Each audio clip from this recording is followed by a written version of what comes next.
Good evening, ladies and gentlemen. I'm Mike Zeleny with the university, and it's my honor to welcome you to a new season of the Ian Thompson Forum on World Issues. For nearly 3 decades, the university and the Cooper Foundation have partnered with the Lead Center for Performing Arts to make this forum possible. Tonight, our speaker is an internationally renowned author, professor, and expert on global politics and economics. Dr. Mark Blyth currently serves as Eastman Professor of Political Economy at Brown University. His research focuses on the causes of stability and change in the economy, and why people continue to believe certain economic ideas despite evidence to the contrary. Professor Blyth earned a PhD in political science from Columbia University, and the common theme of his research has been how macroeconomic knowledge is used in politics. Dr. Blyth's internationally acclaimed books have been translated into 14 languages. They include The Future of the Euro, Austerity, The History of a Dangerous Idea, and Great Transformations, Economic Ideas and Institutional Change in the 20th Century. Dr. Blyth is a regular contributor to the Journal of the Council on Foreign Relations, Foreign Affairs, and the Guardian newspapers. He's appeared multiple times on NPR, BBC, and Bloomberg. Tonight, after his remarks, you will have the opportunity to ask Mark questions via Twitter using the hashtag #ENThompsonForum. Also, ushers will be in the aisles to collect your written questions and bring them to the stage. The title of tonight's presentation is Why People Vote for Those Who Work Against Their Best Interests. Please join me in a warm Thompson Forum welcome for Mark Blyth. Thank you.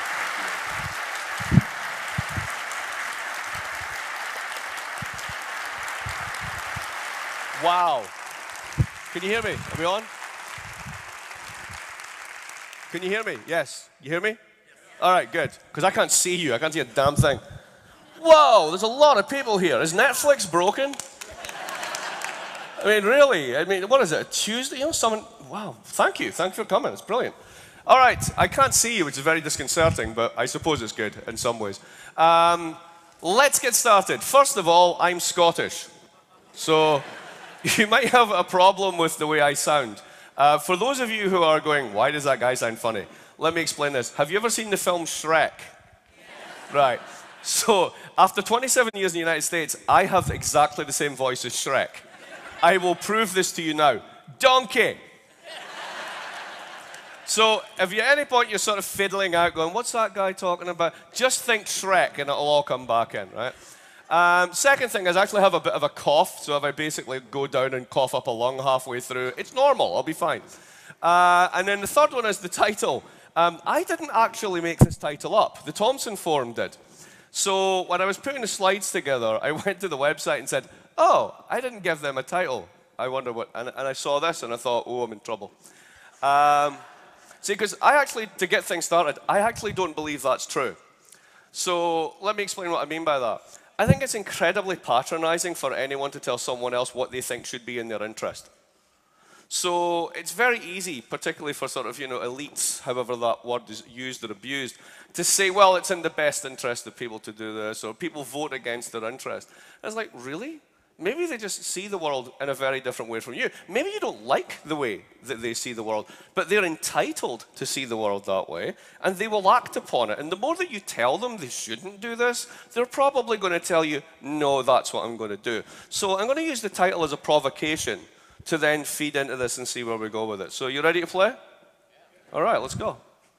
Let's see if I can figure out this. Let's look at one of the, like, remember Star Trek? It's like, I think this thing will come on. Yay, there we go. All right. Here's the thing. So you may or may not know, I got Trump 6 months out and I got Brexit 3 months before that. Because I pay attention to what's called macroeconomic regimes. Boring title, I'll be there in a minute. Here's the thing. President Trump is a local event and it's part of a global trend. Brexit's the same thing. The German elections that just happened have reconfirmed the trend, despite the fact that the French National Front didn't get elected. This has been 30 years in the making. It's popular.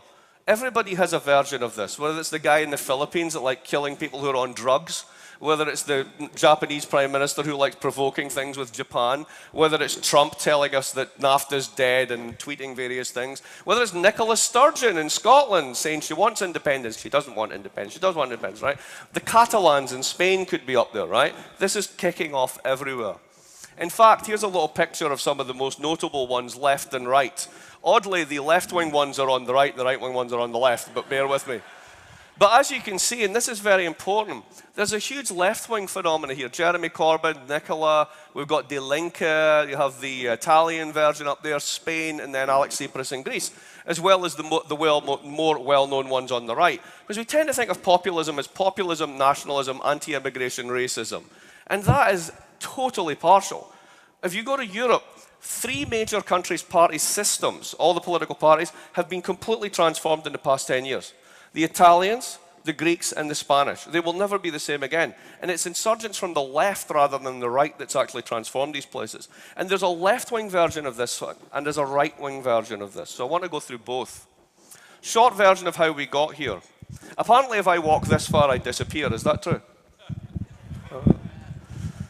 Because otherwise I have to stand here under these interrogation lights. So there's a particular episode of Star Trek where, what's his name again? Jean-Luc Picard was tortured.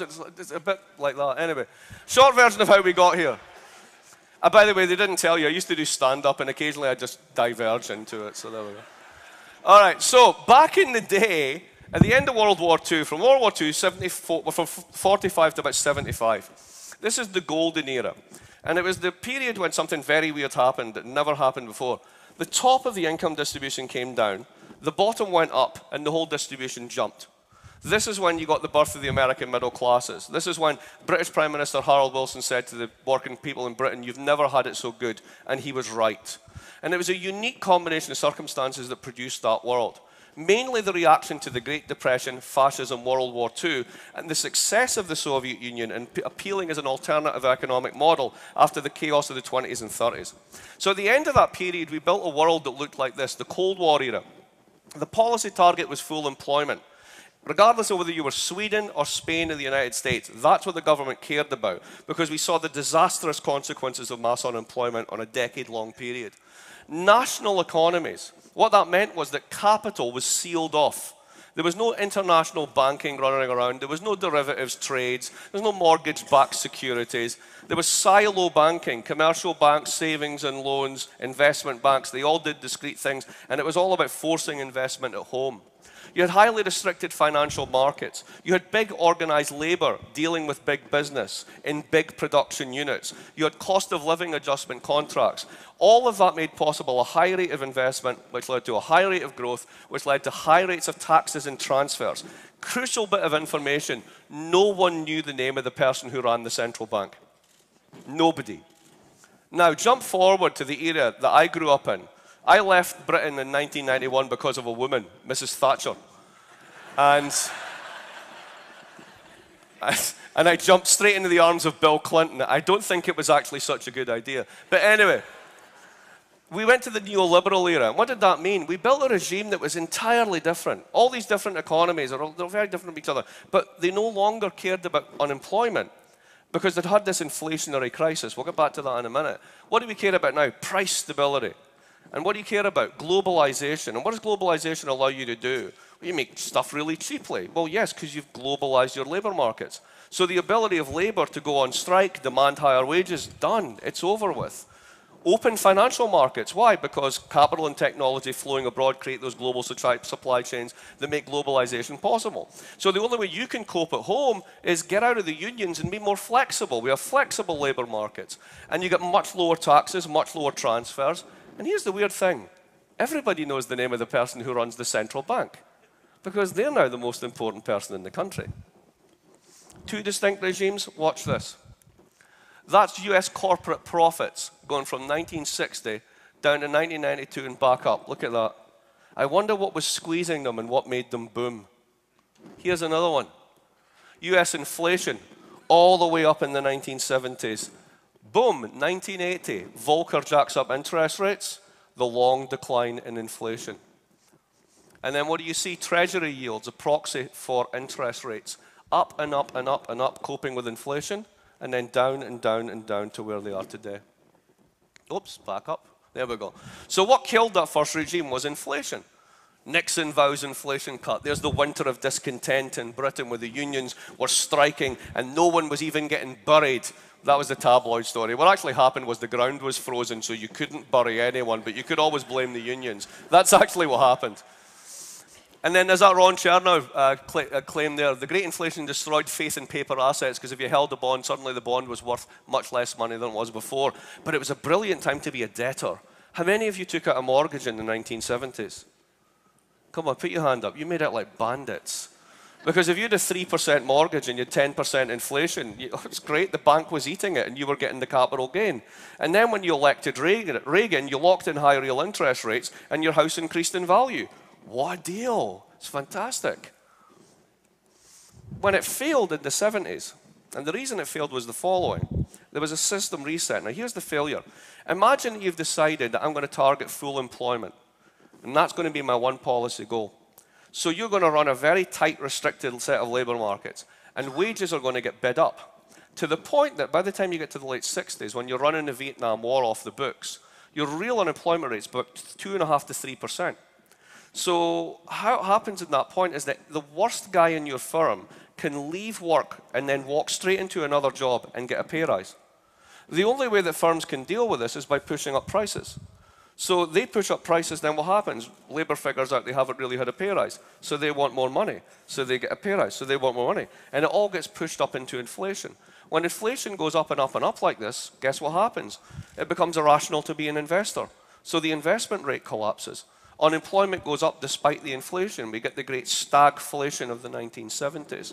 And what's the solution to stagflation? Hand policy to central bankers. Because they're not elected, they can't be thrown out of office, and they can do the nasty. They can jack up interest rates to 20% when your inflation's 16%, cause a massive hemorrhaging of the economy, a construction of credit, and you get the big recessions that happened in the early 1980s. But it really reset the system because there was a new software written onto that hardware, if you want to use that analogy. And that was the ideas of Thatcher and Reagan and the people behind them. The open markets, price stability, going global, that was the way you do it. The flexibility was good, that labor was bad, that the returns to capital had to go up, otherwise what's the point in running capitalism? That was the neoliberal compact. Now, in 2008, that regime blew up. And if you have a look at this slide, what it shows you is percentage of GDP as bank assets in a selection of countries. So let's have a look at Iceland. Well, that's good. That's about 800% of GDP in bank assets. Let's remember what a bank asset is, folk. Banks call these things assets. Normal people called them debt, right? So I'll start to explain this one, right? So I have a condo in Boston, which is nice. And I have a mortgage on the other end of that. Now, the condo's my asset, and it's the bank's liability, because they don't want a condo, they want the money, right? Now, on the other end of that trade is the bank. And the bank looks at it and says, I have an asset. It's called Mark Blyth. And I'm like, wow, you've chosen poorly. But nonetheless, I really am their asset. It's not the condo. They care about the income stream. And assets and liabilities sum to zero. So if you've got a bank that has, in this case, 623% of the economy's total value out there in loans, do you think that might be slightly risky? Aye. And everybody was at that. Even those conservative Germans. 86% of German GDP in one bank called Deutsche Bank, which ran average leverage, right, assets to liability, of 60 to 1 on an average Tuesday. That's stable. Aye, that's great. Now, why did we get like this? Because remember that inflation rate that's very high? You kill it with high real interest rates.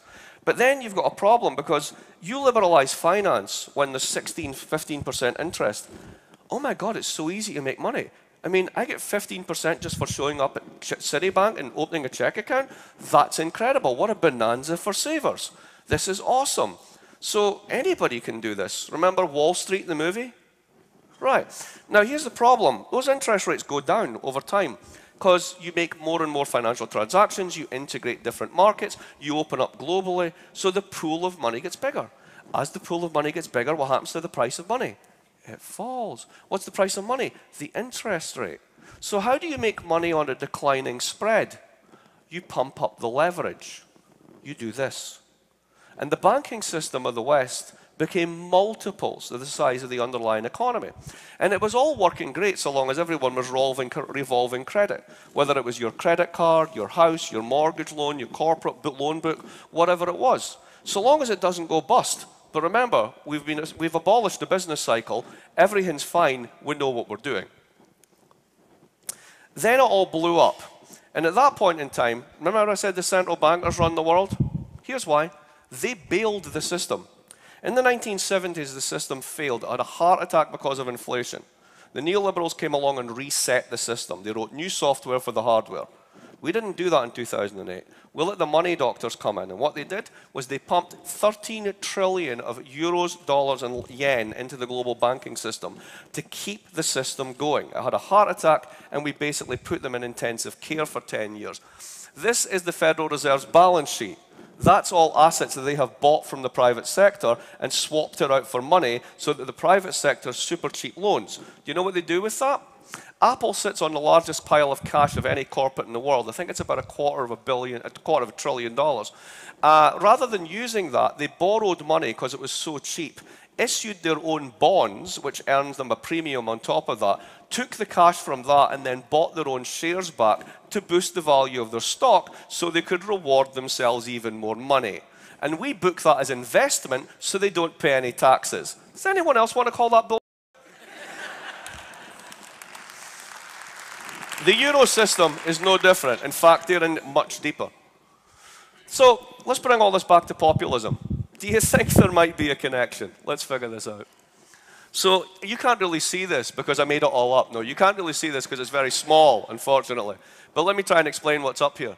Price changes in consumer goods and services in the US from 1997 to 2017. So over a 20-year period, right, what costs more? You know what's at the top of that? College education. You know what the next one is? Healthcare. You know what the next one is? Childcare. You know what's at the bottom? iPads. You can't eat an iPad. And if you can't afford to go to college, what are you going to do apart from sit at home and play games with it? Here's the global story on income. This is called the elephant graph, for obvious reasons. So what it shows here is the real increase in incomes from the poorest person in the world, literally, to the richest. And if you do this by country, what those dots represent at different countries, is you see that basically the countries of East and South Asia have had the largest gains. If you go up to the 45th percentile, that's China. They've been doing quite well. Why? Because they came from here, we were there, and it went like that. Now, when you get to the 67th percentile, you get to the poorest person in the United States.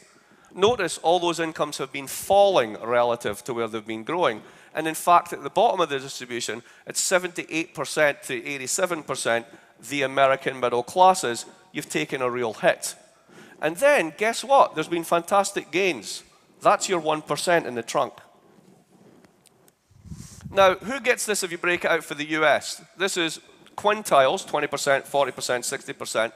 Guess what? The top 20% have made off with all the cash. And then everybody else has went, eh. And if you're actually in the bottom, look, it's hardly budged since 1980. And that's true for the bottom 3 quintiles. So 60% of the country hasn't really had a pay rise when you adjust for inflation since 1980.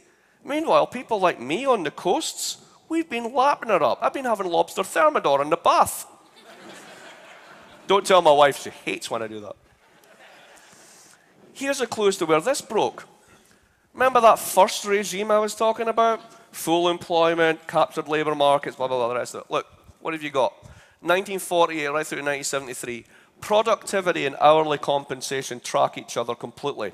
COLA contracts. Labor's big enough to hurt business, business big enough to hurt labor. You cooperate. Because you have to constantly pay labor more, business is forced to innovate. That's how you maintain your margins. Until the system self-destructs with inflation, because no amount of innovation is going to get you around that. It's a structural problem. So you go for the disinflation solution, you start to globalize your production, you build on the deindustrialization that's been going on from the 70s, the move from here to the south. What do you find? Hourly compensation starts to lag. Productivity continues. What's in the gap? That's your 1% trunk. Here's the quintile wage growth. Again, the 20%, the wage quintile. What's actually changed? Hourly wages. Who's been making out? Again, the top and the upper middle. The middle's barely budged. The bottom two, you can't even talk about it. The bottom has fallen in real terms. Labour share of income. Used to be in the 70s, we'd never had it so good. That's because capital share of income was low and labour share of income was an all-time high. Since then, look what's happened. Down and down and down. Now, this creates a big problem at the end of the day because I like Mitt Romney, but there's only so many fridges he can buy. And you do have a basic consumption problem if you've been running your economy, as we have for the past 30 years, off of credit. And if people's wages aren't rising and they're strapped with too much debt, which banks call credit, remember that little trick, assets and liabilities, then they can't service their debts. If at the same time they're being told, oh, if you don't go to college, you'll never amount to anything, there's no jobs for anyone who doesn't have a college degree these days. I wish I knew what a college degree qualified most people would do, by the way, but we'll put that to the side for the moment. What is it you end up with? You end up with a world in which your share of the national product is falling, despite the fact that the country has never been richer. And it's not just this country, it's every country. I'm going to take you to Germany at the end of this and show you the story's just the same. This is the zip code distress map. What you see there, the blue areas on the left-hand side are prosperous communities. The orange are at risk, the red one are distressed. High unemployment, obesity, murder rate, opioid addiction, all of the bads are the red bits. There's the electoral map. It's not a perfect fit because one's zip codes and the other one are districts, but it does tell you a story. It might suggest that people who are living in distressed communities don't actually think when politicians show up and say, vote for me, jobs, vote for me, change, and their community just stagnates and gets worse, that they don't actually update the information and maybe figure out these people are just professional liars. And then when someone comes along and calls on them, they go, I may not like this guy, but he's telling the truth. So how do people survive when wages aren't growing? They borrow. This little graph shows you bank assets, your liabilities, your debts, their income since 1970. Bank loans to GDP, boom, off the scale. Now, this is my favorite advert from the lunacy that was the early 2000s. Citibank had an advertising campaign, cost them $100 million. They spent that on advertising. And they're a crap bank. So, and they are a crap bank. But anyway, they had this whole advertising. This is an example of an open a cravings account, right? This is from 2005, just before the bust. Do you remember what the advertising slogan for the whole campaign was? $5 to anybody who knows this. Live richly. You remember this? Right? Not save up and buy yourself something nice, or you might want to put something away and use the power of compound interest. No, just live richly. How can we do that? In 2004, I lived in Baltimore. I went away for 2 weeks. I couldn't open the door when I came home because I had so many credit card offers. Out of control. Now, that's where this goes. Remember that thing about Labour's share is declining? All the incomes go to the top 20%? This is Euro area consumer credit. There's US consumer credit. Look at the jump. That's people borrowing to fill in that gap. That's why the banking's so big.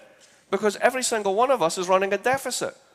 I'm 50 years old. For everybody who's 50 years old or older, do you remember a time when you didn't have credit cards? Yes, right.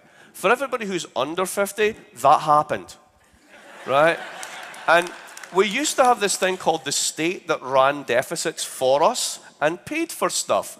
But now you do it yourself through student loans, through revolving lines of credit, through borrowing from your house as if it's an ATM, because that's what you're using to fill in the gap. Because the cost of college has gone up 150% in real terms, whereas your wages, if you're in the middle of the distribution, have barely budged. This is Euro area wage growth, 2008, 2017. Even the Europeans with their bigger welfare states, same trend. And there's the wage share of GDP again, same as we saw before, Labour's share falling off. So what happens when you bail out that massively levered system in 2008, when regime 2 has the heart attack and the money doctors come in? This is where all the debt came from. It wasn't that we went on an orgy of spending. That's why I got pissed off enough to write that book, Austerity, The History of a Dangerous Idea. This was the greatest bait and switch in human history, folks. What actually happened was the banking sectors of all the advanced countries blew up. And rather than them taking their losses, they told the politicians, oh my God, there'll be no money in the ATMs. Think what will happen. The whole world will die. Maybe it's true, maybe it's not, but like all good stories, it makes you afraid. So what do? You open up the monetary taps and you bail them out. And you run large deficits, which lead to more debt. You recapitalize the financial institutions. You do all this stuff that produces, in the American case, a giant raise in the amount of federal debt. And the same in the EU, despite the fact that they're not even one country. All the buying of those assets, putting it on the balance sheet, handing them the cash, they then issue the bonds, buy back their own share price, and we still don't have a pay rise. It's called financial engineering. 13 trillion in central bank interventions later. Here's the funny thing. There's no inflation. See, at the start of the crisis, the one big fear was if the government steps in and starts spending all this money, it'll be like Germany in the 1920s. There'll be this huge hyperinflation, and it'll be terrible. And inflation's been falling and falling and falling and falling. Here's why. Remember I mentioned the 1970s was very important. It was that moment when the inflationary crisis took hold and broke the post-war model of capitalism. Ooh, did we get that wrong? Here's my favorite graph in the world. You ready? Because I've got a few, but this one's a topper.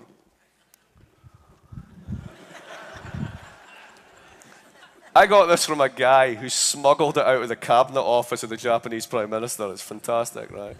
That's why it's all in Japanese, right? But what does it show you? It shows you interest rates since 1350. Now, when you get to, I know it's brilliant, right? When you get to this, stay with me, pay attention. I know it's fun, but it's worth it. Now look, here's the thing. You all watch Game of Thrones, right? Right. So Game of Thrones, hi, I'm the king, I'd like to borrow some money. I'm the Iron Bank of Bravos. You know what happens, everybody dies. So in that world, you have very high real interest rates. Because if you get a bond from a government, they might rip you off.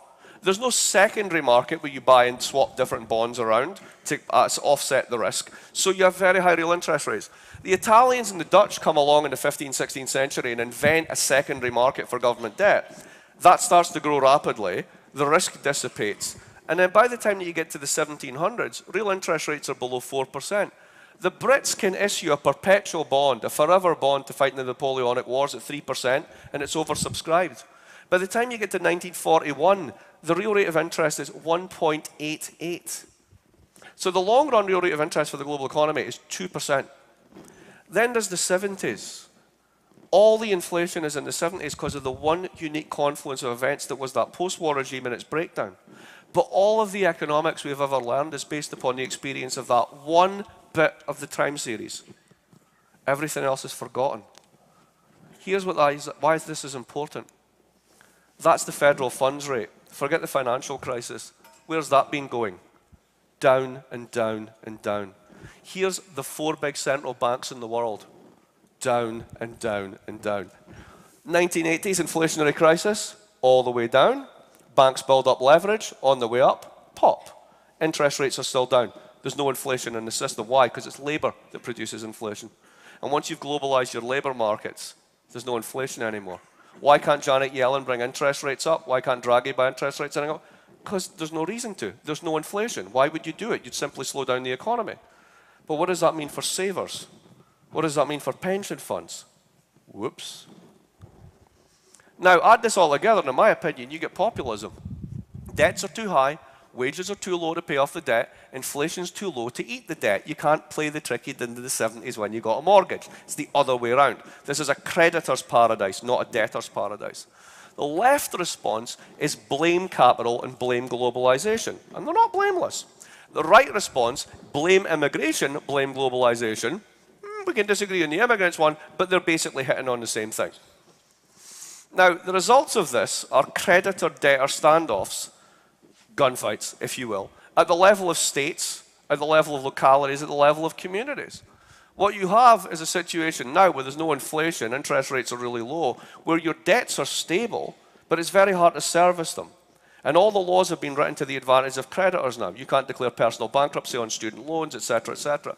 So what do you have? The real value of debt goes up, but your ability to collect goes down. What does that do? Who are the losers? The pro-globalization left parties of the 1990s, the German Social Democrats, New Labour, Clinton's version of the Democrats, credibility is gone. They're dead.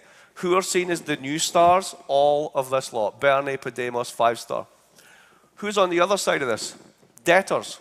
The winners, in the most perverse sense. Can't pay, won't pay, to hell with you. That's your Trump voters. That's your Le Pen voters. It's also the left voters. It's just expressed in a different way. People who have seen the system systematically not work for them. And what do you get there? That's when it's coded through nationalism and coded against immigrants. AFD, the Finns, Fidesz, Law and Justice, all the right-wing versions. Back to that one slide. Both sides. Same thing producing both. Now, in closing, a deeper dive into the German elections. For a while, it seemed it was all going so well. We'd got rid of the populists. Europe was growing. I mean, I love what politician in their right mind gets that picture taken and doesn't think James Bond bad guy, right? It's just perfect, right? And Marines on the other side of it like, immigrants, the door is over there. You know, just go away, please. So anyway, they got turfed, so it was like, it was good. It was all fine. People in Brussels are very happy, right? And then this happened. The economy was going well. So obviously people were going to vote in their interests, right? We don't have to worry about the German elections. It's fine. Look, here's our GDP. It's going up finally. You notice they always put forecast in there in small print. And then here's unemployment going down. Forecast, right? But things are moving in the right way. Just in the same way that the Democrats simply didn't get it. That when they were wandering around America in the campaign, telling everyone that things have never been so good, that unemployment's back to where it was before the crisis, that things are great, for millions of Americans that were like, are you got rocks in your head? Have you been to where I live? All you need to do is walk. I live in Providence, Rhode Island. Really, really wealthy little part around where the university is, the east side. I just need to drive 2 miles, and I can take my students to places where there are pawn shops. Some of the major businesses are mobile shops. There's networks these students have never heard of. 2 completely different Americas, all into one city. You can bike from one side to the other. And yet, we think in averages. On average, wages have gone up. On average, unemployment's gone down. We don't live on an average. It's all skewed. It's all gone to the top 20. Now, the thought in Europe it was over. Everything was heading in the right direction. And then this happened. We're back. So what you've got, the black at the top there, is Merkel's party, the coalition on the right. 33%. It's the worst they've done in recorded history. The SPD, the helper up from the left, the people who are meant to offer an alternative but have been in the coalition basically pushing this agenda along, they're down at their worst result ever. Have a look at the winners and losers on this one. It's the 2 mainstream parties that have lost. Who's up on the other side? It's the alternatives. In this case, it's the right ones. Now, here's the 2 faces of the German economy. This is this whole story about everything's fine. Why is everyone whining about it? It's not the economics. So here's real GDP per capita average growth rate, 7 to 16. Germany outstripping everybody. They sell BMWs to the rest of the world. They're awesome. We buy them. It's that simple, right? Here's declining unemployment, right? Going down and down. This is 2016-17. Down from 4.3. We'd kill for 4.3. We've got 4.3, but the way we calculate unemployment is really weird. And then they're down now to basically 3.7. They've got over full employment. They have a shortage of skilled workers. So why is everyone complaining? Well, here's why. This is poverty and development. Have a look at that purple line. That's the poverty rate. Right? Now, this came from 2 sources. Number one, Buying East Germany. Basically, 17 million unemployed communists showed up and said, give me a job. You had to integrate them into your economy. That costs a lot of money. And the Länder, the Eastern Länder, are the ones where you still have the highest number of people in poverty, on social benefits, etc. Now, for the past 10 years, the German government, like everyone else, has been saying, we need to tighten our belts, we need to pay back our debt, we need to cut back this welfare state, we can't afford it anymore. But at the same time, what are they doing? They're opening their door to 2 million refugees. So what does that look like to the people who are the recipients sitting in the East, who have seen their industry stripped, their country destroyed, and their homes devalued, while the rest of the West is doing fine? And now they're meant to accept a bunch of immigrants. They seem to get all the welfare transfers. How come I can't get my school renovated? You can see how this one plays out.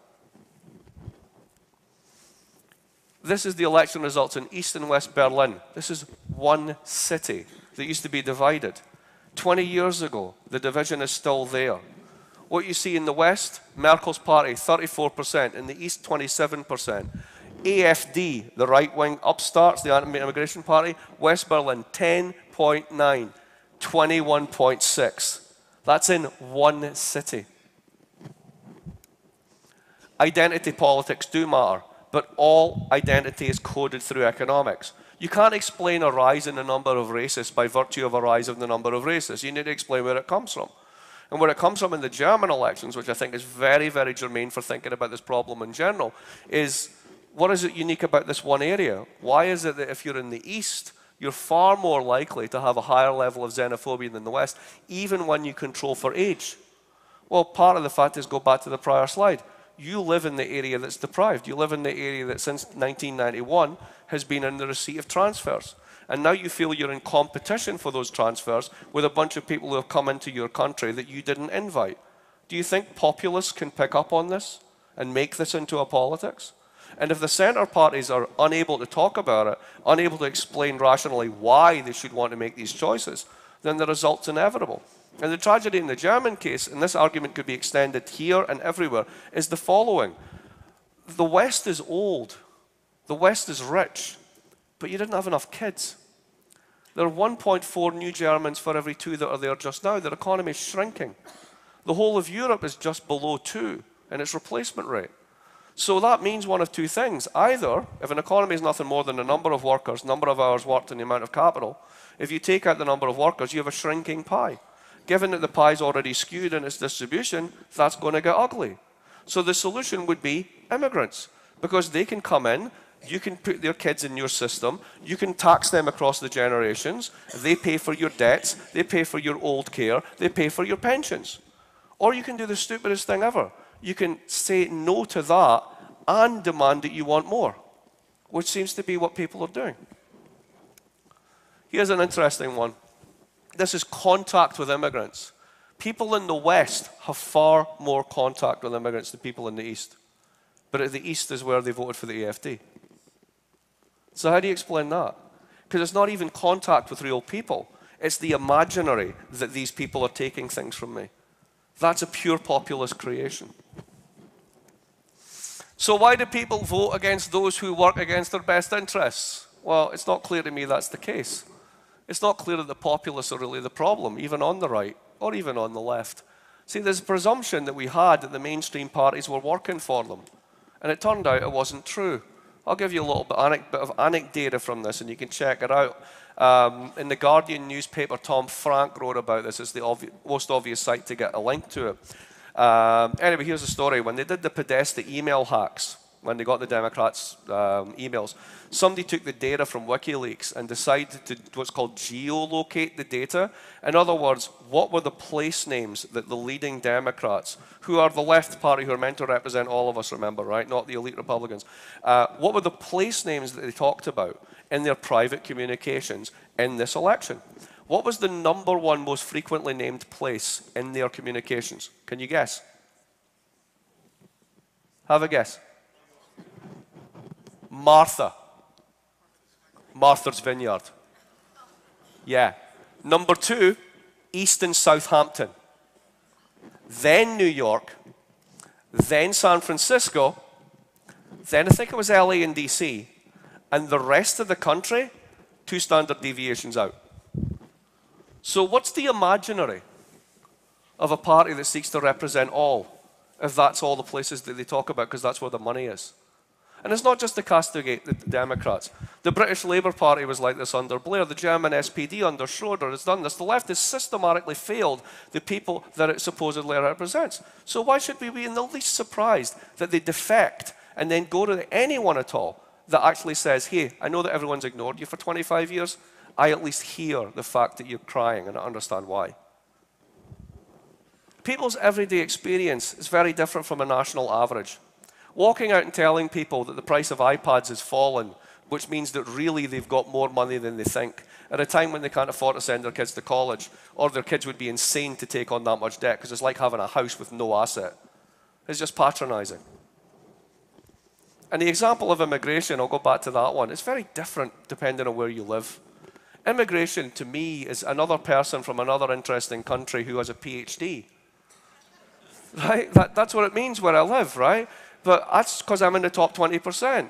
If you're living in public housing in France, right, and those resources are being finite, and those resources are being cut, and you're the ones that are confronted with incredibly different cultures, coming in, not integrating with you, taking the resources from you, at least as you perceive it, and that's what's being narrated by the National Front. Don't expect them not to make inroads, because it gels with everybody's common sense, regardless of whether we can say, well, on average, immigrants benefit the economy.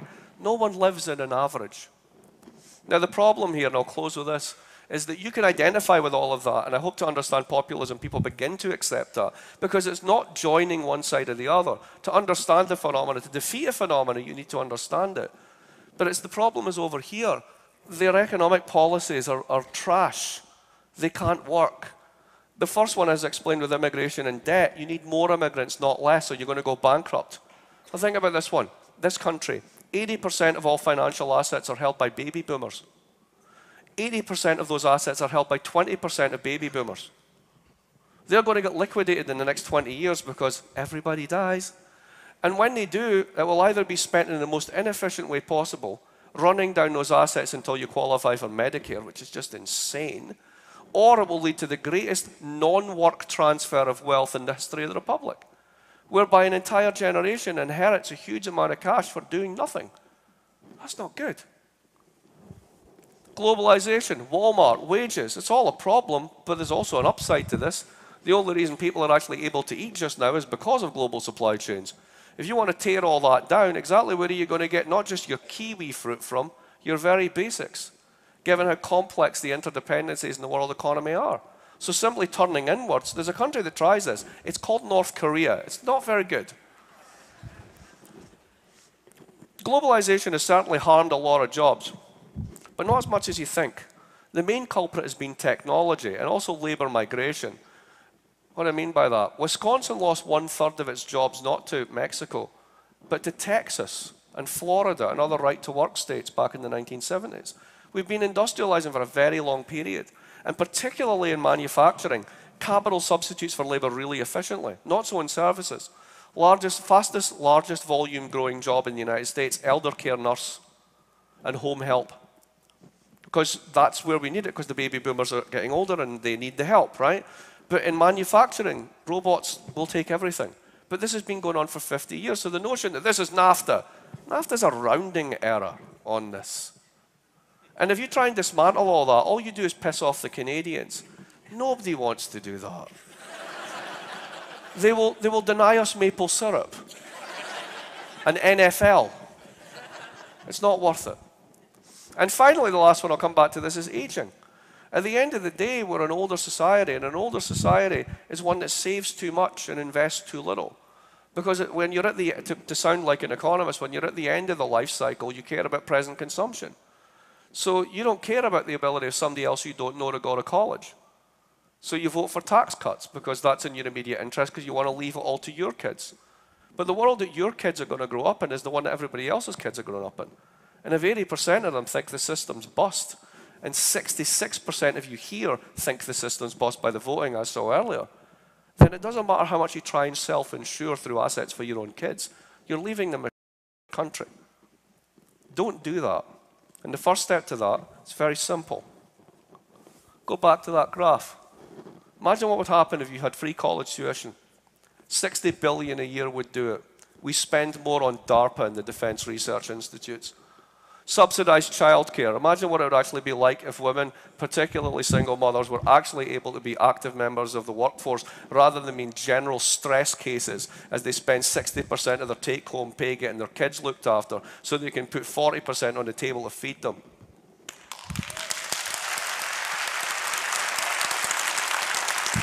Every other country in the world has managed to have a single-payer healthcare system. It's just more efficient. We spend 17% of GDP on healthcare.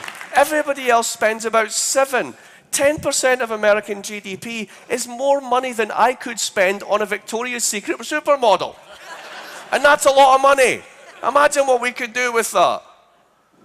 Something that really would help, we have this obsession with short-termism. Quarterly reports, shareholder value. What that means is, I've met tons of CEOs and they all say the same thing. I would love to invest in communities. I would love to do more long-term R&D. I'd love to onshore stuff. I really would, but I can't. Because if somebody gets control of 5% of my shares, usually some activist idiot from a hedge fund, then they will come in and replace the entire board because they're not maximizing the share price. Well, how about we change corporate incentives by changing the law to stop that nonsense? And then you'll be more like German corporations. And then we could make the BMWs for a change. And finally, the last one. Why is it okay for Facebook and Google to know more than the CIA about who you are? And then to sell that for profit? And Equifax to have all your details and then lose it and go, whoops? What's happening is we're building these winner-take-all digital monopolies, the margins on which are incredible. Imagine you have a 60% profit margin because the cost of providing your marginal cost to your next good is 0, which is what these guys have. So what's their incentive to invest? Well, we'll send a rocket to the moon and we're doing deep mind. Yeah, whatever, great. But what's your actual investment in communities? What's your investment in labor? Well, you don't have to have one. It's just scalable tech. So because of that, your costs are incredibly low. Your returns are unbelievably high. You're making money for just showing up. And because you're a monopolist, huge barriers to entry, nobody else gets to play.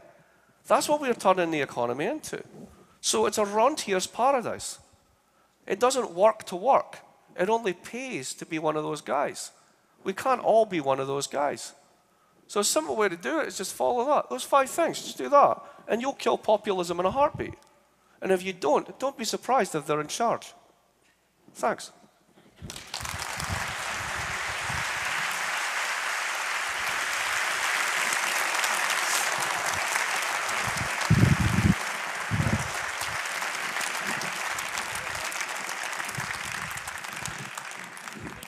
Professor, for your inspiring discussion and proposed solutions at the end. At this time, Dr. Blyth will take questions from the audience. Please submit your questions on Twitter using the hashtag #ENThompsonForum. You may also write questions on note cards, which are provided by the ushers. Our first question this evening comes from the students, the Ian Thompson International Scholars. Professor Blyth, do you believe that American people voted against their best interests due to a deteriorating trust for the system? And if so, do you think the 2008 financial crisis could have been the beginning? I think it has begun long before the financial crisis. The financial crisis exacerbated what was going on, but the genetic collapse in trust in public institutions has been a long time coming and has many, many causes, some of which I've talked about there. But I don't think people vote against their best interests. I really don't. I will defend the right of the most hardcore Trump voter to vote for Trump. Because if at the end of the day, your life experience says, I really don't believe a word that anybody else says, and this guy may be a horse peddler, but he speaks my type of language, right? I mean, put it this way. Here's a way to think about this. I'm quite serious. If you really think someone's a liar, there is no point in putting any investment in them. You will be disappointed. If you think someone's a artist, there might be an upside, right? Why not? On the other hand, if things get worse, they finally get worse for the top 20%. Welcome to my downside. Germans have a word for this. It's called Schadenfreude. Nobody thinks that way. I do. I'm evil in some sense. But anyway, that's my sincere answer. Mark, what do you think about the free health care in the UK? Does it work because of the country's size or another reason? You can do it on all sorts of scales. It doesn't have to be one giant bureaucracy. I mean, the NHS is a bit kind of out of control. It's too hierarchical. It tries to serve the entire nation. You can have devolved, regionally funded versions of this that share costs across things. My basic point is everybody else has managed to do this, and they all spend less than we do, usually half. And, you know, healthcare outcomes. Longevity, Japan kicks ass, right? Quality of life, less stress, Spain tops the list. Not this weekend, things are kicking off, but usually, right?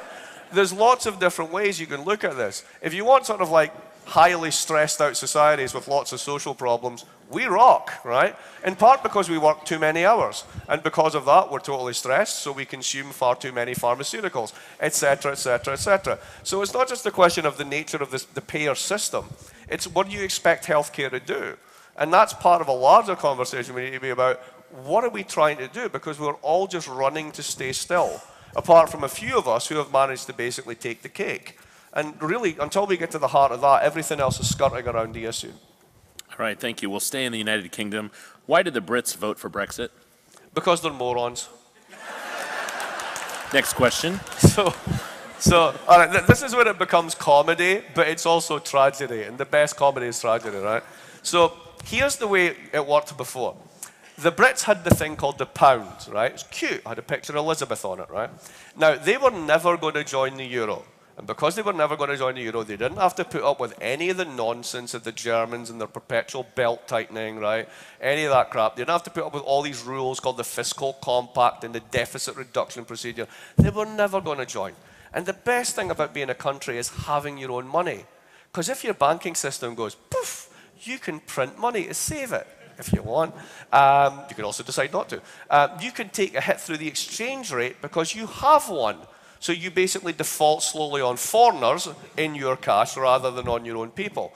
If you don't have your own currency, if you give that up, you can't do any of these tricks. And what that means is either you let everything default, you blow up the banking system, which would be for the whole of Europe, which would be crazy, or alternatively, you squeeze internal devaluation. Welcome to Greece, right? Why is Greece in such a... That's why they don't have their own money. Now, the Brits are smart enough to go, we're never giving this up. We're one of the big three. We get to tell the Germans and the French, no, we're not doing that, no, we're not doing that. We get to veto anything we don't like. We have our own massive financial sector, which is really big and earns us tons of money. We get to clear all these euro transactions. We have this lovely little hedge currency between the euro and the dollar called the pound. It's deep and it's liquid. Our property markets are the biggest money laundering scheme on the planet, right? We have the best deal ever. David Cameron renegotiated the best deal ever and then decided he didn't like it, took it to the British people and said, what do you think of the EU? And they basically said, we don't know, but we hate you. Because it wasn't really about the EU. It was about to the elites, basically. And then the result came in and they went, oh, crap. So they handed it to May, and now May has to negotiate the best deal ever, having defaulted on the best deal ever twice. So in my book, they're morons. Now, is that fair? Yeah, if you're going to decide on something as complex and important as the EU, have a debate about the EU. Don't make up stuff about 350 million a week for the healthcare system if we don't pay taxes to Brussels. You might as well turn around and say, well, Mark Blyth would be 7 foot tall if he didn't eat carrots. Right? There's just as much factual content in that one. But we've got this world now where you have to give both sides of the debate an answer. All right, over here we have someone with facts and knowledge and data, and over here we have a complete lunatic. Let's give them equal time. That was basically the Brexit vote. All right, let's take some rapid-fire questions from our rapidly filling up Twitter feed this evening. First, what happens when there are no more jobs because robots have taken them all? Robots can't take them all for the simple reason that the fastest growing jobs for the next 20 years are going to be looking after baby boomers. And they haven't invented that robot yet. When we talk about robots, once you get out of manufacturing, which is shrinking everywhere because you can efficiently add robotic processes, what you're really talking about is things called algorithmic processes, right? Can machines learn to do things? And if they can those tasks be routinized in such a way that they can do them much faster and much more efficiently? This is where you're taking jobs. Now, where are you taking jobs? Number one, the financial sector. Why? Because they've lent all this money and we're not borrowing anymore because our wages aren't going up. So the only way they're going to maintain their margins is if they cut their costs. So what do? They're automating the whole back office. It's called fintech, financial technology, right? They're the jobs that are actually more vulnerable to this than anything else. Manufacturing is going the way of 19th century manufacturing. It has been replaced by something better and smarter. What bothers me is what happens when you have concentration of returns to assets. It's not about the robots. It's about who controls the returns to robots. Because if a handful of monopolistic digital firms actually control these technologies, they're just going to basically extract rents from the rest of society and pay us whatever they see fit. That's when it becomes really problematic. But it's not about robots, right? That's not the one to worry about. So the second thing, I must say this as well, it's actually very important. Every time that there's been a technological revolution, there's been a net increase in the size of the labor market, not a decrease. So why should this time be different? Well, because it's digital, it's different, it's going to happen so fast, blah, blah, blah.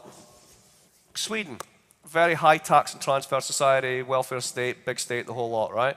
Number 2 in the world for startups, very technologically advanced. 5% of their transactions last year were cash.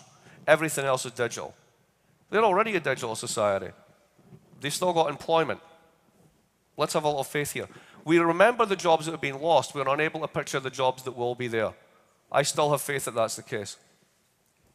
All right, considering how it has destroyed some economies, do you think debt has a place in them? Well, remember, debt's not a bad thing unless you speak German. Sprechen Sie Deutsch? Nein. Ja? Also, was ist die Worte für debt? Schuld, which is the same word as guilt. I'm not making this up. I wish I were. Any Italians here or Italian speakers? Anybody speak Italian? Catholics. Any Catholics here? Come on. Half the town's Catholic. What's the middle of the Mass called where you profess your faith? The Credo comes from the Italian and Latin credere, to credit. So you got a bunch of people who think debt is guilt, and you got another bunch of people who think debt is credit. What's the secondary meaning of credit in English? To believe. What's the credo? The profession of faith. The whole thing's based on faith. You just believe you're going to get paid back. That's it. Now, you can have an attitude to that like debt is an obligation and it must be paid back, or you can say, no, the reason you get paid an interest rate is because you're taking a risk. Here's the risk, you might not get paid back. It's not a moral obligation. So debt is the opposite of credit. Assets are the opposites of liabilities. There's nothing wrong with debt. It's a question of who's been asked to bear it. And if you're asking people to take on debt that you know they can't pay back, you're a predator.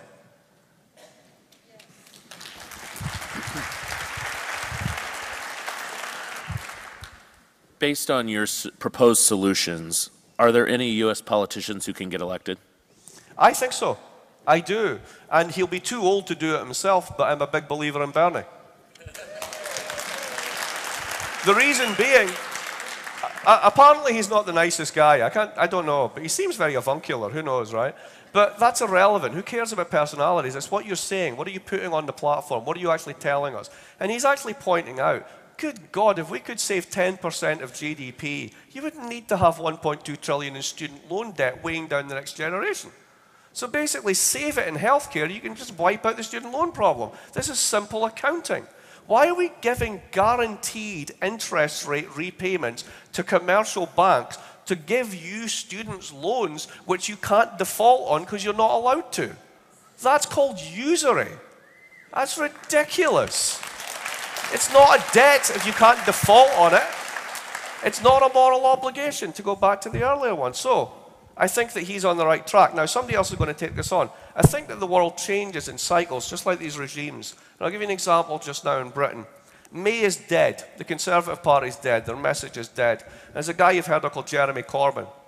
Jeremy Corbyn's the leader of the Labour Party. He basically bought out the Labour Party as a kind of completely unfunded, leveraged buyout of a dead institution. And he walked in and said, let's actually talk about things that might make a difference in the lives of ordinary people. And everyone said, you outdated 1980s socialist, go away. So he's completely pillared in the press, and he's meant to be a moron, whatever, fine. There's a brilliant book about the 1970s by Perlstein called The Invisible Bridge. Has anybody ever read it? No? I highly recommend it. Big book, big history book. The 70s were bonkers. The young people have no idea how mental it was, right? And it's a book about the 70s, but it's also a book about Ronald Reagan. And in 1969, he was on the Board of Regents of the University of California, Berkeley, and he was going on about free speech and the repression of speech amongst right-wing students. And he was giving a damn about religious rights, and he didn't think the government should be in our affairs, and all the stuff that Reagan stood for. And this was the summer of love. Like, never had someone been so long and wrong in a historical moment. He was a laughingstock. By the end of that decade, the entire world had come to him. He hadn't changed at all. Everything else had moved and joined up. I think we're undergoing a similar transition.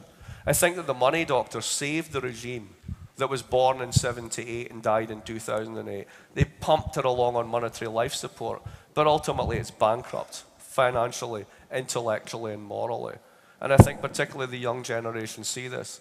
the recent British election, where had it run for another few days, Corbyn would have won, despite the fact that every pundit was producing projection after projection saying landslide for the Conservatives. And also, you can think about Trump's victory the same way. People have had enough. And one way or another, they're going to vote for change. I think there are positive and progressive forces out there, and that all we need to do is bide our time. There's that moment of change is coming again, where the people who are laughed at will be the ones where the world comes to them. Mark, why did the word China not appear in your talk? Because they paid me not to. I'm a paid agent of the Chinese Communist Party. Well, it depends how you handle it. I mean, look, so here's my shtick on China. They're back. If you ever get a chance to go to Shanghai, go to the Chinese Museum, the Shanghai Museum of Urban Planning.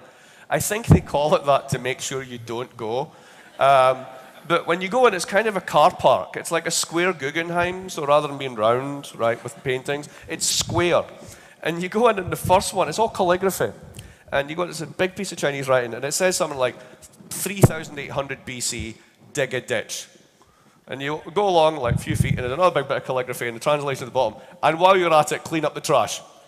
And then you go along, it's another 100 years, and it says, and while you're at it, get that rowdy lord from down the stairs and put them in jail.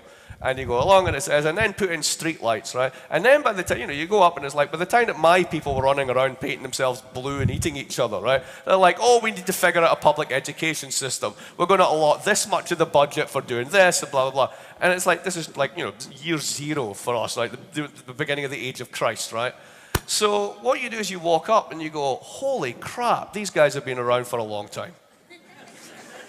And what you're also getting as a message, this is the Chinese state.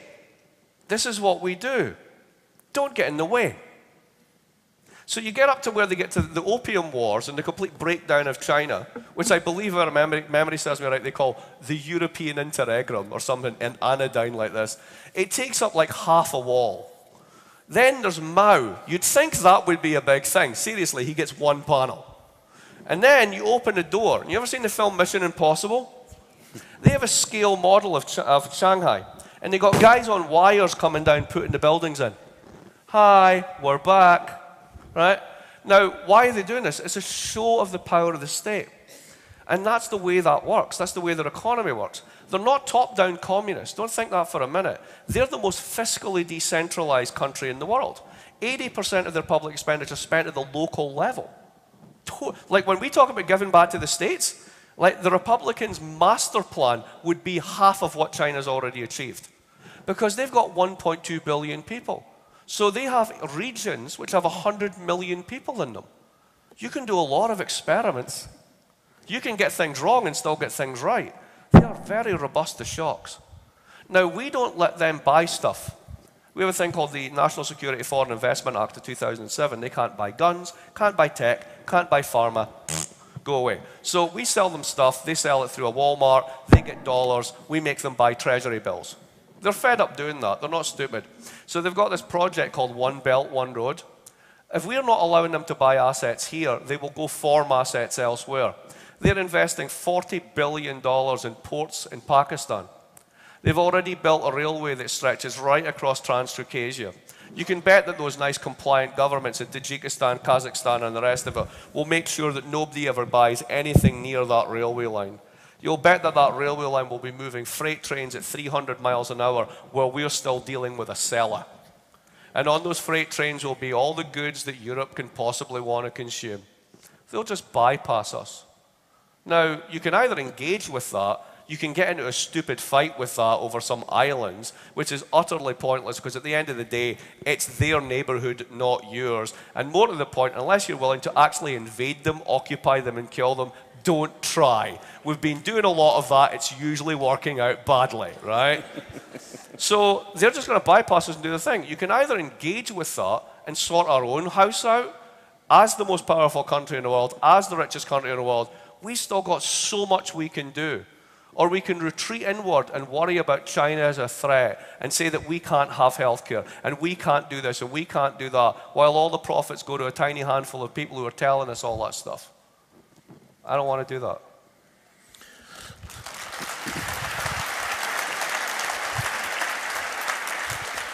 Do you believe there is a tech bubble or entrepreneurial facade that promotes a false sense and lack of genuine innovation? Oh my God, yes, absolutely. And what's it called, Juicero? Anybody hear about this one, or Juicera, or one of these things? You know about this one? So a couple, millions of dollars of Silicon Valley money into this wonderful thing whereby, you know those green juices you get usually at airports and you drink them because you're about to get on a plane and you don't want to die, but nobody actually likes them? Right. So imagine you could make this at home. Well, I can put in a blender and press go, right? No. To get the real nutrients out, what you need is a press which has like the power of 7 planets, gravitational, whatever, right? And then you get it. So basically you buy this bag of fruit and you put it in this big press and it goes, and all this just comes out and it's amazing, right? So millions and millions and millions of dollars into a technology which we already have called a fruit press. But anyway, it's fancy, right? So they put this in and some guys in the Wall Street Journal got one of these things and went, I don't believe for a minute it says that it's like the power of 3 suns or whatever it is, right? So they put it on and they squeezed the juice and they got the juice bag and one of them held it and the other one squeezed it and they got more juice out squeezing it. This actually happened. End of company, right? So all this sort of like unicorn stuff that's out there that people refer to, this is a status competition. There was an economist at the turn of the century called Thorstein Veblen. He wrote The Theory of the Leisure Class, and it really applies to today as much as it did then when the Vanderbilts and all that were around. It's about showing off that you're part of the community, that you're another Silicon Valley entrepreneur with your finger on the pulse, investing in the latest thing. Why? Because that's what your buddy does, and you're all at the same club together, and you're now all 50, and you're buying blood from third world children and giving yourself infusions so you can live forever. That goes on. So I've heard. But anyway, it's a status competition. Does it really matter if you lose the money? No, because you've got so much. So, when you talk about being on the technological frontier, right, we're there. When you do the next big innovation, it's not another app on my phone that I'm not going to use. I mean, I'll give Elon Musk his due. He's somebody who genuinely impresses me. If you can honestly go to Puerto Rico and rebuild their grid and do it with renewables, give the man the job, right? Fantastic. But if it turns out you're basically somebody who's using this as an excuse to bail out a bankrupt solar company, shame on you. How or why do you think race and immigration becomes the lightning rod for populist anger? Is it simply a convenient scapegoat? I think it's more than that. I think it's easy to mobilize against it because it's a definite other. Right, so, the United States, the classic one, and I've lived here 27 years, right, but it's just continued to fascinate me. I've lived in Baltimore, incredibly divided city, right? I've lived in Providence, which is completely undivided, mainly because there aren't any African Americans, really. The main ones are Portuguese and Italians, and that's sort of like less divisive. So there's incredible division in this country, particularly the legacy of slavery, et cetera, et cetera. And yet, this is the #1 country for immigration. And yet, lots of other immigrants come across from all over the world. And this city itself is a big migration center for refugees. So, on the one hand, you've got that. On the other hand, you have this. Now, every country has a version of this. It may not be as deep as the one in the United States and the trauma of slavery. But, for example, in France, you've got the trauma of colonialism. So then you have the withdrawal from North Africa, the legacy of what they call the Pied Noir, the ones who had to come back and liquidate everything there and come back to France. Now they're being followed in by the Arabs that they'd left behind. They're the ones who are taking the houses from the working classes and the public housing. Right? So it depends on where you are in the country, what the legacy is, how does that get interpreted. If you're in an area where you have zero contact with immigrants, as I showed you with the East German slides, you can still be more anti-immigrant than the people who have contact with immigrants. So it's how this is a product of historical narrative, a product of personal experience, and a product of the deep political culture of these countries. But the bottom line is, economics is always expressed in a cultural frame. Only in our models do we imagine something called a representative agent that runs through life jumping and adjusting to shocks and maximizing their utility. That's not what real people do. Real people have stories and they live their lives through those stories. And sometimes those stories are colored by very ugly things. And that's just part of life that we have to accept and try and improve upon. Mark, what should baby boomers be doing with their assets? Giving them away. Last question, ladies and gentlemen. Thanks very much, Mark.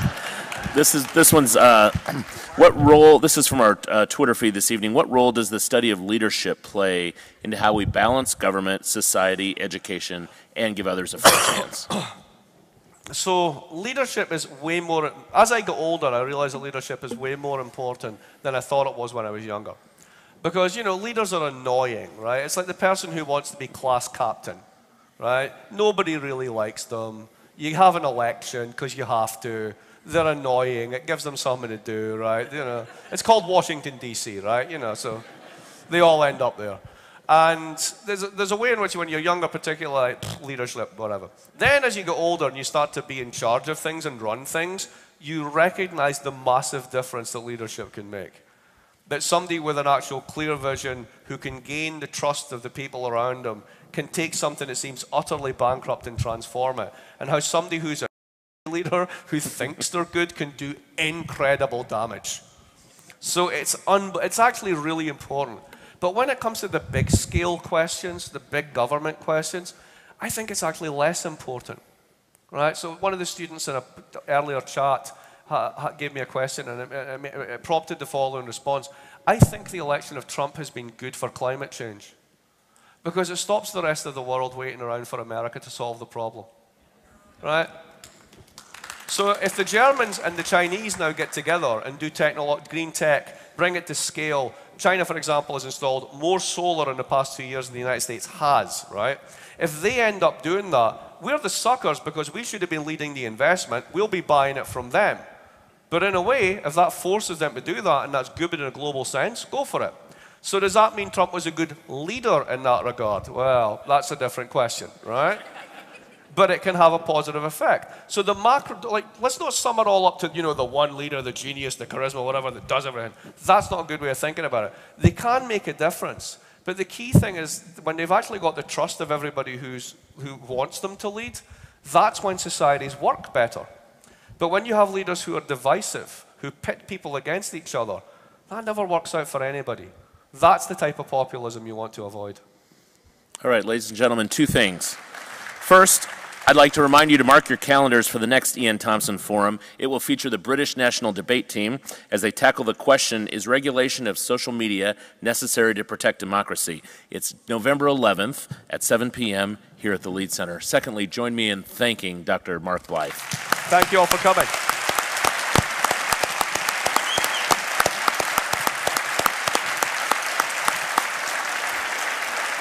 Oh, shush, shush.